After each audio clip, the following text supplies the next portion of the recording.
Within media today, mental illness is something that is portrayed by a show and its characters. Shows like Crazy Ex-Girlfriend, Parks and Rec, This Is Us that are popular now have all had plot lines that deal with depression, anxiety, alcoholism, or another form of mental illness. These two shows highlighted in the title are shows that are commonly referenced when discussing mental illness in media.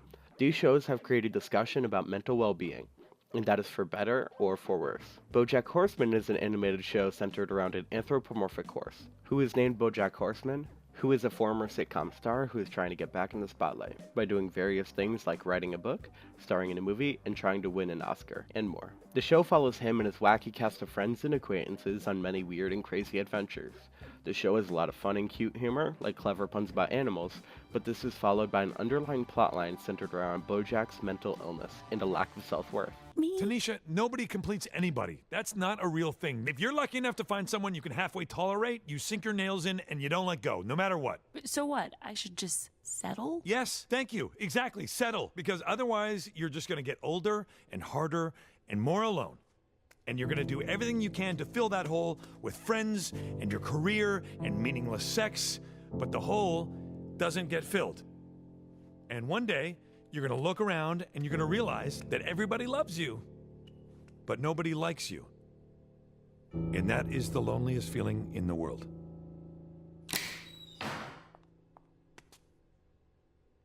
This underlying plotline is sometimes more in the spotlight or non-existent, and some episodes are more emotionally devastating than others. This also doesn't just talk about BoJack's mental health, as his agent Princess Carolyn and his ghostwriter/friend Diane Wen have all had scenes or pieces of the show reference their mental health as well. The dichotomy of the bright colors and cute puns shown in the episodes mixed with the tones of depression and anxiety really make the show for a special viewing experience. BoJack is relatable to those who deal with mental illness, and people watching the show can connect themselves to the characters by using their different personalities. I can relate to some of the characters personally in the show, and I can relate people I know to the characters, like one of my friends to Princess Carolyn because they always throw themselves into work to always be busy so that they don't feel like they're falling behind or lazy. This show is relatable because it's realistic. It is realistic to the point where it's almost jarring to watch at times. Shit. I don't want her driving my car, getting her grubby hands all over everything. She's not grubby, she's your daughter, you piece of garbage. You're a piece of garbage, a real shitty piece of garbage. Okay, think, idiot. If she takes the car, then you're trapped here with Mom and her spooky lazy eyes. But if you get the milk and leave Hollyhock here with Mom, then she can tell her things about you. Poison your own daughter against you. Is that what you want? Okay, how about, hold on. Oh shit, they're all looking at you. Say something, dum-dum. Open your idiot dumbass mouth. I will get milk. It seems simple, and I shouldn't have to say it, but even the most simple of ways to properly portray mental illness in a decent manner gets overlooked. BoJack Horseman as a show doesn't talk down to those who struggle with mental illness, rather it equates those who struggle to those who don't, and puts them on display as equals. The show doesn't set itself up to be about this character with mental illness who is different because they have a mental illness, rather the show portrays BoJack in its entirety, rather than the only things wrong with him. Even the show's creator, Raphael Bob Waxberg, has said in an interview with Bustle, the goal was never like, let's really create an expose, let's really investigate this kind of thing, let's diagnose BoJack in a certain way. I think it was more about just trying to write this character truthfully, and taking him seriously. The idea was to take a character trope that was maybe a little archetypal, or that we've seen before, but really believing in it, and trying to be honest and respectful to it. The show makes an effort to be respectful about mental illness, while also still portraying bad mental health in its characters. While a show doesn't mean to be completely about mental illness, when it addresses the subject, it doesn't back down, like many shows do. Instead, the show plows straight into the subject, showing it realistically in its entirety. Go talk to her, idiot. Drink first. No, you stupid alcoholic. Talk to your daughter. You're ruining her.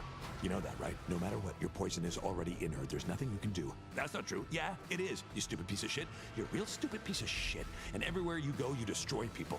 Of course your mother never loved you. What do you expect? That's why Sarah Lynn died. That's why Charlotte will never forgive you. What are you gonna do to Hollyhock? What are you gonna do, asshole? Shut up!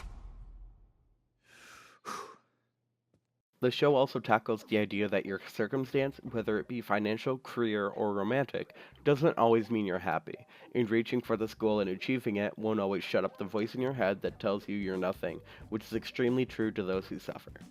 The show provides a down-to-earth, approachable way to not only show those who don't understand mental illness what it's like, but also to connect those who do know about it to the show and relate them to the characters. Watching the show, I was so blown away by how well the show does when dealing with portraying mental illness, and the care it gives to the topic.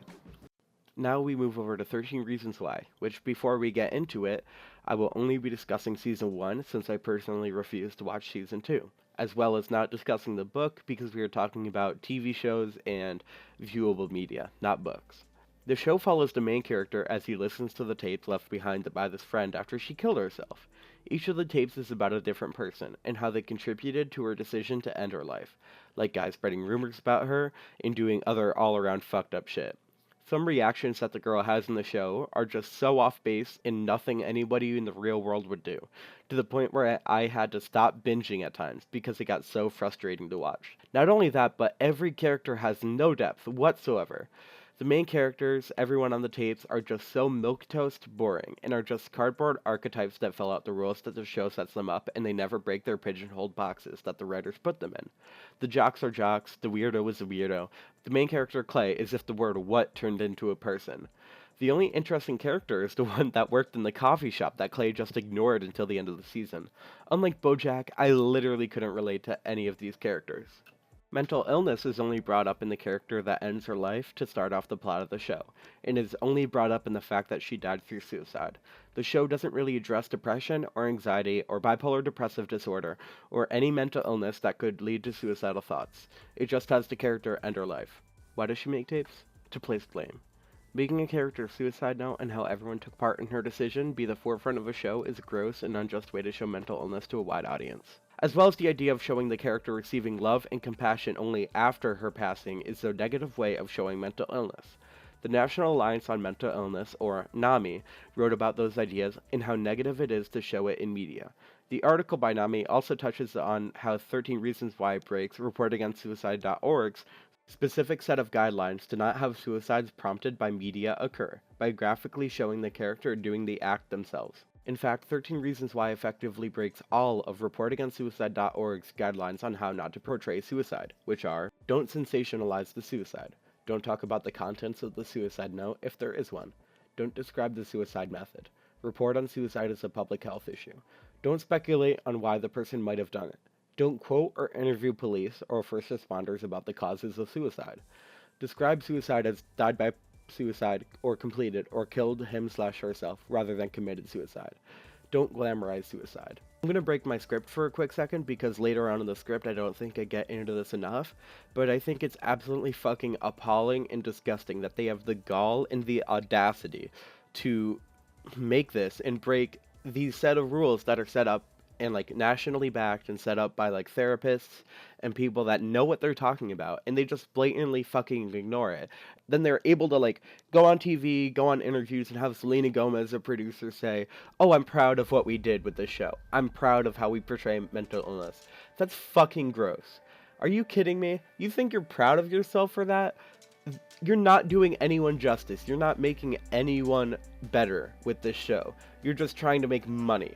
You're disgusting. I cannot get into how mad that makes me. Anyways, I'm sorry. I'm gonna get back in the script now. That was a little bit too much. How can you get a show like this based around a suicidal event completely wrong? How can you be that ignorant in your own content that you're making? Even the show's plot breaks 4 of these rules. The tapes are basically the main plot of the show, and they sensationalize and glamorize suicide, as well as having the contents of the suicide note as the tapes be each episode, and each show is built around the speculation of why the main character did it. 13 Reasons Why also does a horrible job because the entire show is about one event happening, compared to BoJack and how BoJack wanted it to be a piece of the story and not the whole thing. The show essentially trivializes mental illness and sensationalizes suicide. Many people who have severe mental illness can't even watch this show on account of the fact that it makes them feel bad, and it triggers their depression, anxiety, or any other mental illnesses that they have. And when your producers say that you are proud of how the show deals with mental illness, that's when I have a problem. With shows based entirely off of mental illness, if it isn't meant to properly show light of depression to those who may not know, or provide a watchable experience to those who struggle with mental health, then the show is negatively portraying mental illness to those who don't know what it's like. This makes people who don't know think of mental illness in the wrong light. Thoughts like, he's depressed only because his crush didn't like him, or she killed herself because her friends were mean to her, are harmful to those who struggle. yet 13 Reasons Why makes those thoughts appear valid. This might not be the intention, but it certainly feels like it, if the show seemingly does nothing to do proper justice to portray suicide in the way that has been recommended by therapists to not cause suicides in real life, or show mental illness in a good light. Then the show is exploiting suicide for ratings, which leaves a horrible taste in my mouth. BoJack as a show does well because it doesn't set out to be 100% about mental illness. It doesn't shy away from mental illness when addressing it, and it shows that mental illness isn't always black and white.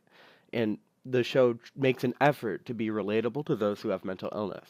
13 Reasons Why fails at this because it's the exact opposite. It doesn't do all that stuff. It sets out to be about mental illness and the suicide, but then does the subject complete injustice by trivializing it to the audience. I am personally refusing to watch 13 Reasons Why Season 2, but I am anxiously waiting for BoJack Horseman Season 3. Be careful of the media you consume. A special shout out to Meghan Smith for helping me with the BoJack Horseman part of the video, helping me write the script. She has her own video that dives deeper on mental health in BoJack, and if you are interested, you should definitely check it out, link in the description. All of the sources I used for this video are down below. Take some time, learn more about the subjects, look out for shows or movies that might not be the best for public portrayals of suicide or mental illness, and avoid them. So, I'm recording this bit, now, so that you guys can understand why I haven't uploaded in a while, and I don't know if you can tell, but I have really fucking bad allergies right now, and it's completely just, like, destroyed my energy, destroyed, like, my motivation. I've just been so fucking sick, so I hope you guys can, like, forgive the space between the videos recently, but by the time the video is out and you're hearing this, I'm better, so yay, I guess. So, I was sick, I'm better now. I am going to try to get another video out for you guys pretty soon. That's about it. I'm so happy at how the channel's going right now. I'm so happy with the love you guys are showing me, so, I'm very happy with how this video is turning out as I'm editing it. I'm recording this, like, a little bit after I've edited it, and I'm happy that this is sort of a video that I've dived a little bit deeper on compared to my other videos, even though I still have done a lot of work on my other videos. I really just put in the time and the effort to do this topic justice. Alright, I'll see you guys later. Much love.